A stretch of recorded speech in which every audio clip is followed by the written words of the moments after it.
Welcome back to the Plays with Cars YouTube channel and another episode of Project Audi. We're here with Dose to do some interior stuff. What's on our docket for tonight? We are going to put the dash cam back in it, and we are going to clean the leather seats. And I was just about to kind of wipe it down a little bit. There may be a cabin air filter. Oh yes, and a cabin air filter. Yeah, so we haven't done that yet. We ordered that one a while ago. Mostly because we have no idea where it's at or how to put it in. So we'll get that figured out. But first things first, I think you were going to hit the leather conditioner again. It's like the third or fourth treatment. And I've got dash cam duties. So when we picked this one up, the leather was nice like this, but it was like a little dry and crackly. So we've been using this leather conditioner, and then yeah, there's this one split on here. What's the stuff we're using? Lexol, right? Yes. Yeah, Lexol Leather Deep Cleaner. Yeah. So anyways, you work it in, and it like makes it a lot softer and suppler. Like this is so much nicer now than it was, and it'll like keep it from splitting. We can get some stuff to try and repair that seam, since that's the only problem on that seat. But yeah, so we're gonna like keep this from ripping by making it all nice and soft. So using that on all the leather, giving it good applications, trying to get caught back up on the leather maintenance on this thing.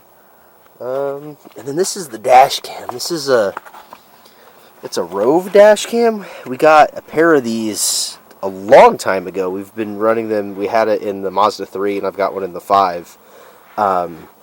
Simply put, there's so much craziness that happens on the street that, you know, it's good to be protected, and also it lowers your insurance rates if you've got one. And these are really neat. They like hook up, and they like detect the power through the car and turn on and off automatically. Like if you bump the car too much, they'll turn on, and we've been really happy with them. So we saved it out of the 3, and I got to put it in the 5, or sorry, in the Audi.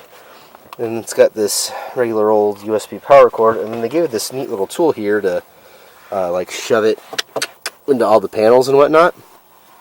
I was lamenting earlier, this was sitting on the trunk of the Mustang, and it fell in between the back window and the trunk because that seal is so bad, this would fall in there. Well, the seal is so bad our fingers fit in there too, and we were able to fish it back out. So we may have found the trunk leak on the Mustang, but that's another video. So I'm going to try and set this up. Yeah, I think we'll be editing this video, so we'll just go with that. So that's another application of cleaning. You're supposed to use the conditioner for the conditioning part. We're out for the moment, but that's what we're kind of layering in here after cleaning. But anyways, the dash cam is now mounted and in, and you can see that it is currently recording.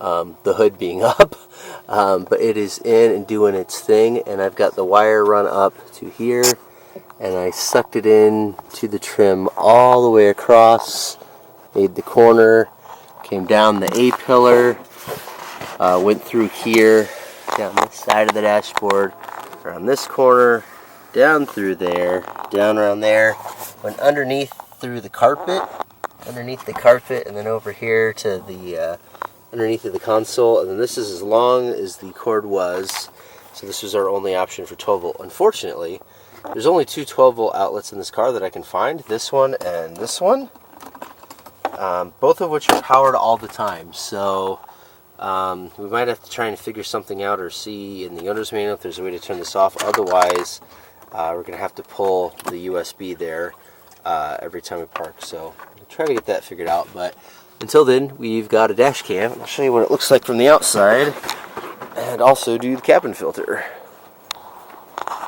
See, from the outside, it is just right there in front of the rear view mirror, totally out of sight of the driver and everything. Makes for a good spot. So here under the hood, everything's been looking good from our foray into taking care of things. Cold starts have been a lot better. Car's been running fantastic, great power, great gas mileage, no complaints. So now, cabin air filter. We have a Bosch cabin air filter. Molly is good too, so is MAN. Basically any of the German manufacturers, Hengst, are going to give you a good filter, or Wix for American-made stuff. But we got a Bosch that was, you know, the best price of what was available. But yeah, you just pop out this plastic piece here. It's actually in the exact same spot as the Porsche, which we were laughing about, and it's got this little tray that goes over it. And then that is it right there. Just kind of pop her up and pull her out. And you can see it's not too terribly bad, but it definitely is ready to be changed. Those are all packed full of dirt and leaves and stuff and things. Oh, whoa. You can see it all shaking out. Yeah, so that's that one. Here's our new one, and this one has, hey, they give you a little instruction sheet in there. That's cool.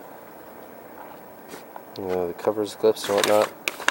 I had one of these in the one for the Porsche too, I think. I'd have to go back and look at my own video because I honestly can't remember. But yeah, I do remember an instruction sheet being in one of the filters. But look down in there, there's your blower motor fan. And then this is your little flap that's controlled on opening and closing by the automatic climate control and how much you're pulling through. But yeah, so this Bosch one is, I believe this one is activated carbon. So you can see it's a little bit nicer than the one we're taking out. This one's just paper. This one doesn't even have a... Yeah, see, this thing's so cheap, it just doesn't even have a brand. It just says airflow. Like it's literally got nothing, so... This Bosch one here. Airflow, made in USA, got all the stuff. Bosch, cool.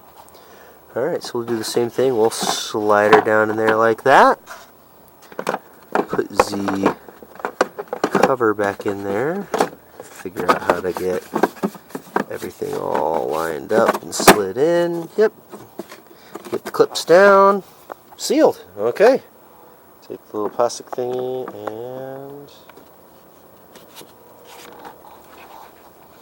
and then these are kind of weird. They've got like a...